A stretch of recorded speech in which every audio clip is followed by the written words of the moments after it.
Hello guys, तर स्वागत आहे तुमचं आपल्या या यूट्यूब चॅनलवरती. मित्रांनो, चॅनलवर नवीन असाल तर चॅनलला सबस्क्राईब नक्की करा आणि अशाच नवनवीन अपडेट्स आपल्या चॅनलवरती पाहत राहा. चला तर मग आपण आपल्या व्हिडिओकडे वळूयात. तर मित्रांनो, आपण पाहणार आहोत लपंडाव मालिकेचा आजचा रिव्ह्यू. तर सखी जी आहे ती आता कबीरची वाट पाहत असते, पण कबीर अजूनही आलेला नाही आहे. म्हणून आता सखीने कबीरला कॉल केला आहे. तर त्यावेळी तिने कॉल केल्यानंतर आता इथे कबीरने फोन उचलला आणि त्यावेळी ती त्याला विचारत असते की कबीर कुठे आहेस वगैरे. तर तेवढ्यातच आता कबीरने फोन उचलला आणि इकडनं फोन स्विच ऑफ झाला. तर आता सखी बोलते की आता यालाही आत्ताच स्विच ऑफ व्हायचं होतं का. तर आता इथे सखी बोलते की चला आता चार्जिंगला लावायला हवा. तर त्यावेळी आता इथे कबीर बोलतो की सखीला काय बोलायचं असेल. तर त्याचवेळी आता इथे कबीरने पाहिलं आहे की फोन कट झाला आहे. तेवढ्यातच आता त्याला दुसरा फोन आलेला असतो. तर त्यावेळी आता कबीर बोलतो की हा अननोन नंबर, हा नंबर कुणाचा असेल. तर त्यावेळी आता इथे कबीर बोलतो की त्या दिवशीही या नंबरवरून फोन आला होता, मला घ्यायला हवा, असं म्हणत आता कबीरने फोन उचलला आहे. तर आता कबीर जो आहे तो हॅलो वगैरे बोलत असतो. पण त्याच नंतर आता इकडे तेजस्विनी देखील बोलत असते की हॅलो हॅलो. तर आता समोरून तेजस्विनीचा आवाज ऐकून कबीर जो आहे तो काहीच बोलत नाही, त्याला सुचतच नाही काही बोलायला. तर त्यावेळी तो मनातच म्हणतो की हा आवाज तर ऐकल्यासारखा वाटतोय, नक्की हा आवाज कुणाचा असेल. तर त्यावेळी आता पुन्हा एकदा तेजस्विनी हाय हॅलो वगैरे काहीतरी बोलू लागते. तर त्यावेळी आता कबीर बोलतो की म्हणजे हा आवाज नक्कीच तेजस्विनी कामतचा आहे. तर आता इथे कबीरने ठरवलं आहे की आता हा मोबाईल ज्या ठिकाणी आहे ना त्या ठिकाणी पोहोचायचं आहे, जेणेकरून आपल्याला कळेल की तेजस्विनी कामत जिवंत आहे. तर आता कबीरला कळालेलं आहे की तेजस्विनी जिवंत आहे. तेवढ्यातच आता इकडे या तेजस्विनीने फोन ठेवला आहे आणि ती बाई जी आहे ती आलेली असते आणि तेजस्विनी तिला सांगू लागते की तुझ्या फोनवरती ना अगं कुणाचा तरी फोन वाजत होता, त्यामुळे फोन मी घेतला. तर त्यावेळी आता इथे ती बोलते की ठीक आहे ताई, बाळा खूप रडतंय त्यामुळे मी त्याला झोपी घालत होते आणि तसंही ते राहतच नाही आहे. तर आता इकडे कबीर जो आहे तो पुन्हा एकदा त्या फोनवरती फोन ट्राय करतो, पण तो फोन काही लागत नाही. तर त्याचनंतर आता कबीरने ठरवलं आहे की आता त्या फोनपर्यंत पोहोचायचं. तर त्यानंतर आता इकडे या मनस्विनीने या नंदा मावशीला गाडीमध्ये बसवलेलं आहे आणि तिच्या डोक्यावरती ती गन ठेवलेली असते. तिला आता कसं बसं धमकावून त्या गाडीमध्ये बसवायला सांगितलेलं असतं, जेणेकरून तिला तेजस्विनीचा ॲड्रेस मिळेल.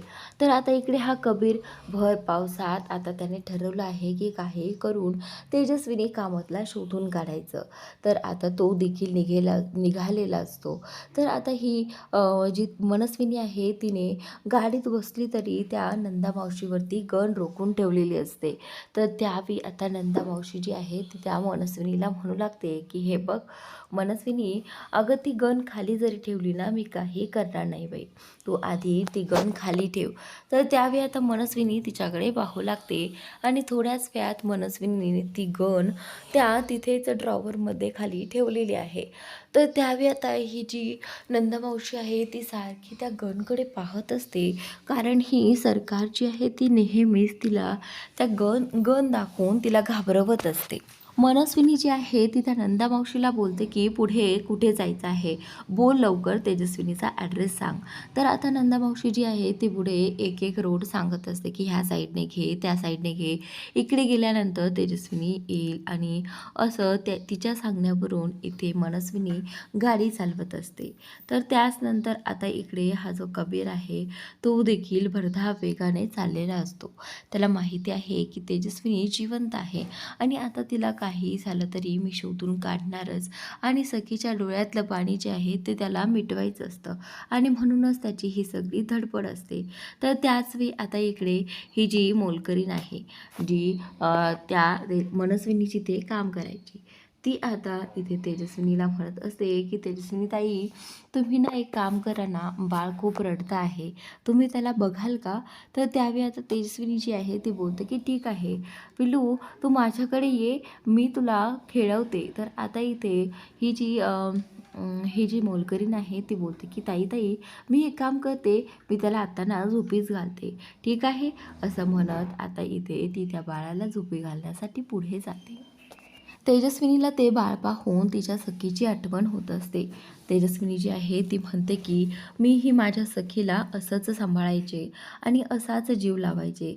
तर त्यावेळी आता ती म्हणत असते की मी माझ्या सखीचं बालपण हिरावलं आहे तिच्याकडनं. तर आता इकडे तेजस्विनीची जी काही सखी आहे ना, ती ती पडलेले फोटो जे आहे ते गोळा करत असते. आणि त्याच वेळी आता इथे ते फोटो गोळा करत असतानाच इकडे तिला तिच्या आईचा फोटो आणि तिचा फोटो मिळतो. तर त्यावेळी त्या फोटोकडे पाहून तेजस्विनी खूप भावूक होते. ती बोलते की आई ये ना गं पुन्हा माझ्या आयुष्यात, मला तुझी खूप गरज आहे. तर त्यावेळी आता ती भावूक झाल्यामुळे इकडे तेजस्विनी देखील खूप भावूक झालेली असते, कारण तिलाही तिच्या सखीची खूप आठवण येत असते. तर त्याच नंतर आता इकडे तेजस्विनी जी आहे ती म्हणत असते की सखी बाळा, मला माफ कर, मी तुझ्यासाठी काहीच करू शकले नाही. तर त्यावेळी आता इकडे सखी जी आहे ती आईचा फोटो पाहून म्हणत असते की आई, मला पुढच्या जन्मी ना तूच माझी आई म्हणून हवी आहे, किंवा पुढच्या जन्मी मी तुझी आई मला हवी आहे. कारण जर मी तुझी आई झाली तर मी तुझा हात कधीही सोडणार नाही, अगदी घट्ट पकडून ठेवेल, असं सखी तिला म्हणत असते, तिच्या फोटोकडे पाहून म्हणत असते. तर त्याच नंतर आता इथे ती तिच्या फोटोकडे पाहूनच रडत असते. तर आता इकडे या कबीरने खूप प्रवास केला आहे आणि आता कुठे जाऊन त्याला ते लोकेशन मिळणार आहे जिथे तेजस्विनी कामत राहते आहे. तर त्याचनंतर आता इकडे ही जी तेजस्विनी आहे ती आणखीनही या सखीचाच विचार करत असते. तर त्यावेळी ती आता कपड्यांच्या काही घड्या घालत असते आणि घड्या घालत असतानाच अचानकच तिच्यासमोर एक व्यक्ती येऊन उभा राहणार आहे. तर त्यावेळी आता ही मनस्विनी आणि इकडे ही नंदा मावशी देखील तिथे खाली पोहोचलेल्या आहेत. तर त्यावेळी आता इथे तेजस्विनी वरती पाहू लागते. तर त्यावेळी नंदा मावशी सांगू लागते की जा, तुझी बहीण इथेच राहते, जाऊन बघ तिला एकदा. तर त्यावेळी आता इथे ही मनस्विनी आहे ते बोलते की ठीक आहे, असं म्हणत आता इथे ती तिला शोधण्यासाठी वरती जाऊ लागते. आणि इकडे ही नंदा मावशी जी आहे ती आणखीनही गाडीमध्येच बसलेली असते. पण आता इकडे ही मनस्विनी खाली उतरल्यानंतर ती बोलत असते की कुठेतरी मला असं वाटत होतं की इथे नक्कीच आपल्या जवळचं कुणीतरी राहतं आहे. मागच्या वेळी मी जेव्हा आले होते त्यावेळी तर मला असं वाटतच होतं. तर त्यानंतर आता इकडे ही मनस्विनी जी आहे ती आता हळूहळू करून त्या पडक्या घरामध्ये वरती जायला निघते. आणि इकडे ही नंदा मावशी आणखीनही गाडीमध्ये बसलेली असते. नंदा मावशीला यात मनस्विनीची खूप भीती वाटत असते. कधी एकदा ही बाई काय करेल याचा भरोसाच नाही आहे. आणि नंदा मावशीने पाहिलं होतं की त्या मनस्विनीने ती जी काही गन आहे ना ती गाडीमध्येच ठेवली होती. तर आता या नंदा मावशीच्या डोक्यात जी आहे ती ट्यूब पेटते आणि बोलते की आता मीही बघते की तुला माझ्यापासनं कोण वाचवतंय, असं म्हणत आता या नंदा मावशीने त्या गाडीतून गन काढलेली आहे. आणि त्याचनंतर आता इकडे ही मनस्विनी जी आहे ती आता हळूहळू करून वरती चाललेली असते आणि आजूबाजूला पाहत असते की कुणी आहे का. घर खूप सुनसान असतं, त्यामुळे कुठेतरी मनस्विनीलाही भीती वाटत असते की इथे म्हणजे या अशा पडक्या घरामध्ये कुणीही राहू शकतं का, हा विचार ती करत असते. जात असतानाच वाटेत आता तिला एक काचेची बॉटल तिथे त्या जिन्यावरती दिसते आणि त्यावेळी तिच्याकडनं तिला धक्का लागतो आणि ती फुटते आणि मोठा आवाज होतो. तर आता इथे आवाज झाल्यानंतर आता इकडे या तेजस्विनीला कळते की कुणीतरी आलेलं आहे, म्हणूनच आता तीही कुठेतरी लपून बसलेली आहे. इकडे मनस्विनी आता वरती येते. वरती आल्यानंतर आता ती इकडे तिकडे शोधू लागते आणि तेजस्विनीच्या नावाने ओरडू लागते की तेजस्विनी बाहेर ये, कुठे आहेस तू, बाहेर ये.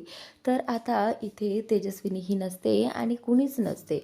तर त्यावेळी आता ही नंदा मावशी जी आहे ती आता गाडीमधून खाली उतरणार असते गन घेऊन आणि आता ती वरतीही जायला निघालेली आहे.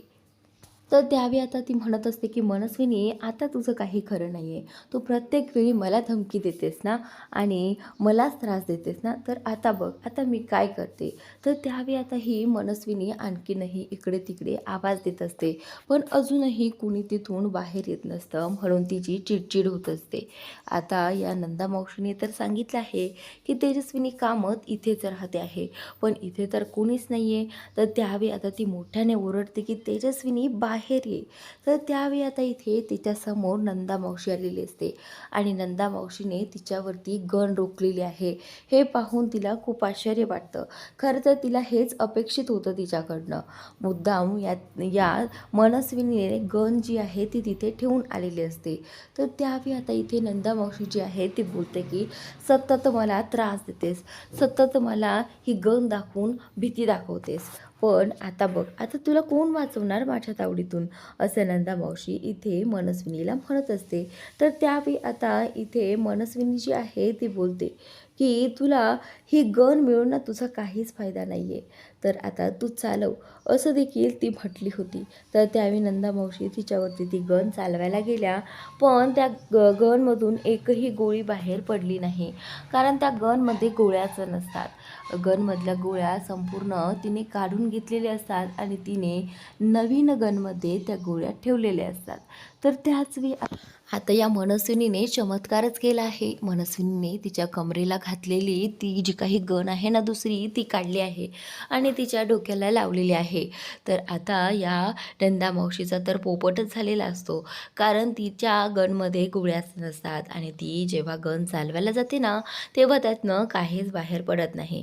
तर आता इकडे मनस्विनी जी आहे ती बोलते की मला माहितीच होतं की तू हे नक्की करणार आणि म्हणूनच मी तुझी परीक्षा घेण्यासाठी ते सगळं केलं होतं. ती गन, मोकळी गन तिथे ठेवून ही भरलेली गन मी माझ्याकडे घेतली होती. जर जुळ्या बहिणी असू शकतात तर सारख्या दिसणाऱ्या गन का नसू शकतात, असं आता इथे मनस्विनी तिला म्हणते. तर त्याचवेळी आता इथे ती बोलू लागते की हे बघ मनस्विनी, मला सोड, मी काहीही केलेलं नाही आहे. हे बघ, मी इथून पुढेही काही करणार नाही आहे, पण मला जाऊ देत, मला सोड. पण त्यावेळी आता इथे मनस्विनी जी आहे ती बोलते की मी तुझा खरा चेहरा पाहिला आहे आणि मी तुला अनुभवलं देखील आहे, त्यामुळे तू कुठल्याच कामाची नाही आहेस, असं म्हणत आता इथे या मनस्विनीने त्या नंदा मावशीवरती गोळी चालवलेली आहे. आणि त्यावेळी ती म्हणत असते की मनस्विनी, मी तुझी आई आहे ना, हे बघ बाळा, मी तुझी आई आहे ना, मला सोड, असं म्हणत आता इथे ती रिक्वेस्ट करत असते. पण या मनस्विनीने काही तिचं ऐकलेलं नाही आहे.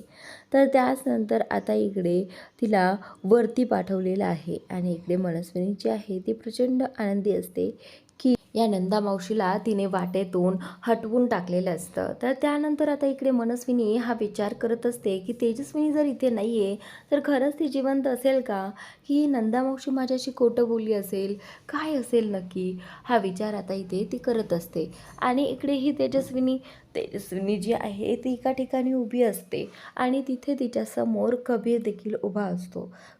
कबीर जो आहे तो तेजस्विनीला विचारू लागतो की तेजस्विनी कामत, तुम्ही इथे? तर आता इथे तो कबीर तेजस्विनीला म्हणू लागतो की एवढे महिने तुम्ही कुठे होतात आणि एवढ्या खोल दरीतून तुम्ही पडलात, मग तुम्ही वाचलात कसं काय, हा प्रश्न आता इथे कबीरने तिला केलेला असतो. तर त्यावेळी आता इथे तुम्हाला पाहायचं असेल की कबीर इथे कसा पोहोचला. तर मित्रांनो, कबीरला कळालं होतं की तेजस्विनी जी आहे ती इथे राहते आहे, कारण त्याने फोनचं लोकेशन ट्रेस करत करत तो इथपर्यंत पोहोचला होता. पण कुठेतरी त्याला आणि तिला वाटत होतं की कोणती तरी गाडी येऊन इथे थांबली आहे म्हटल्यानंतर नक्कीच ती गाडी म्हणजेच मनस्विनीची असणार आहे आणि मनस्विनी तिला शोधण्यासाठी इथपर्यंत आलेली आहे, असं आता त्या दोघांना कळालं होतं. म्हणूनच आता कबीरने तेजस्विनीला या ठिकाणी दुसरीकडे आणलेलं आहे. तर त्यावेळी आता कबीर जो आहे तो या तेजस्विनीला प्रश्न विचारत असतो की तुम्ही असं का केलं, तुम्ही एवढे महिने आमच्यापर्यंत का आल्या नाहीत, तुम्ही अशा लपून का राहिलात, तुम्हाला लपून राहायची गरज का पडली, असे प्रश्न सगळे कबीरला पडलेले असतात. खरं तर त्यावेळी तेजस्विनी जिवंत आहे हाच त्याच्यासाठी खूप मोठा धक्का असतो आश्चर्याचा. आणि त्याच नंतर आता इथे तो तिला जाब विचारत असतो, पण तेजस्विनीकडे त्या प्रश्नाचं एकही उत्तर नसतं. तेजस्विनी गप्प उभी राहिलेली असते. तेजस्विनी पाहत असते की हा कान्हा इथे कुठून आला आहे. पण आता इकडे हा कबीर जो आहे तो तिला म्हणत असतो की तुम्ही मला प्रश्न विचारायच्या ऐवजी माझ्या प्रश्नाचे उत्तर द्या. तर त्यावेळी आता इथे तेवढ्यातच मा येते. मा आल्यानंतर कबीरचं लक्ष माकडे जातं आणि कबीर माला विचारतो की मा तुम्ही इथे, म्हणजे तुम्हाला तेजस्विनी कामत जिवंत आहे याबद्दल सगळं काही माहिती होतं. तर आता इथे कबीरला आणखीन एक मोठा धक्का बसलेला आहे, कारण माला माहिती असूनसुद्धा माने सखीला किंवा मला याबद्दल काहीच सांगितलं नाही. याबद्दल माने सांगायला हवं होतं असं आता कबीरला वाटू लागतं. आणि त्याच नंतर मा तिथे आल्यानंतर कबीरला बोलू लागते की हो, मला याबद्दल सगळं माहिती होतं आणि खरं तर आता मीच तिला या सगळ्यातून वाचवलं असं आता इथे मा कबीरला सांगत असते. तर त्यावेळी आता कबीर जो आहे तो तेजस्विनीकडे पाहतो आणि तेजस्विनीला विचारू लागतो की हो, असं हे खरं आहे का? मानेच तुम्हाला वाचवलं का? तर त्यावेळी आता तेजस्विनी जी आहे ती बोलू लागते की हो, आज जे काही मी जिवंत आहे ना ती फक्त मामुळेच आहे. तर त्यावेळी आता इथे मा जी आहे ती कबीरला म्हणते की कबीर, हा जो काही लपंडाव सुरू होता ना तो फक्त माझ्यामुळे, ते सगळं काही फक्त माझ्यामुळे शक्य झाले. तर कबीर बोलतो की हे सगळं करायची गरजच काय होती? सखी तिच्या आईसाठी किती तडफडत आहे आणि हे सगळं तू रोज पाहते आहेस, तरीसुद्धा तू तिच्या आईला तिच्यापासून दूर का ठेवलंस? आपण काहीही मार्ग निवडला असता, असं आता कबीर इथे माला म्हणत असतो. आणि त्यावेळी मा बोलते की हे बघ कबीर, माझ्याकडे दुसरा कुठलाही पर्याय नव्हता आणि मला हे सगळं करावंच लागलं. तर आता ज्यावेळी कबीरने सखीचं नाव घेतलं तर त्यावेळी आता तेजस्विनीला सखीची खूप आठवण येते की तिची सखी कशी आहे वगैरे, ती सगळं काही विचारू लागते. तर आता इकडे ही मनस्विनी त्या नंदा मावशीला पोरून टाकण्यासाठी एका ठिकाणी घेऊन आलेली आहे, जेणेकरून तिचं सत्य जे आहे ते कोणासमोर उघडं व्हावं नाही, म्हणून की या मनस्विनीनेच त्या नंदा मावशीचा खून केला आहे वगैरे. हे सगळं करू नये म्हणून या मनस्विनीने त्या नंदा मावशीला तिथेच कुठेतरी पुरून टाकलेलं आहे. तर मित्रांनो, ही मनस्विनी कशी आहे आणि या मनस्विनीचा जो काही स्वभाव आहे ना तो खूप विचित्र आहे. तर त्याचनंतर तिला आता वाटत असतं की आता ही नंदा मावशी माझ्या वाटेतून गेली आहे, पण काहीही करून आता जर खरंच तेजस्विनी जिवंत असली तर तर आपल्याला तिचा ॲड्रेस कसा काय मिळेल? तर त्यावेळी आता इथे एकीकडे कबीरला तेजस्विनी कामत मिळाली आहे म्हणून देखील आनंद झालेला असतो, पण दुसरीकडे त्याला वाईटही वाटलेलं असतं की माने हे सगळं त्यांच्यापासून लपून ठेवलं. तर त्याचनंतर आता पुढील भागात तुम्हाला असं काही पाहायला मिळणार आहे. इकडे सखी तिच्या काकांशी बोलत असते आणि त्यावेळी ती त्यांना म्हणत असते की आपल्याकडे एक पर्याय आहे, जो पर्याय आपण निवडला की सगळं काही सत्य उघड होईल. तर त्यावेळी आता काका आणि बाकी सगळेजणं, काका काकू सगळेजणं ऐकत असतात. तर ते विचारतात की कुठला पर्याय सखी? तर त्यावेळी आता सखी बोलते की आपली, म्हणजे माझी, आईची आणि मनस्विनीची DNA टेस्ट करायला हवी, जेणेकरून त्यातच कळेल की मी कुणाची मुलगी आहे आणि आमचे DNA मॅच होत आहे की नाही हे देखील त्यातनं कळेल.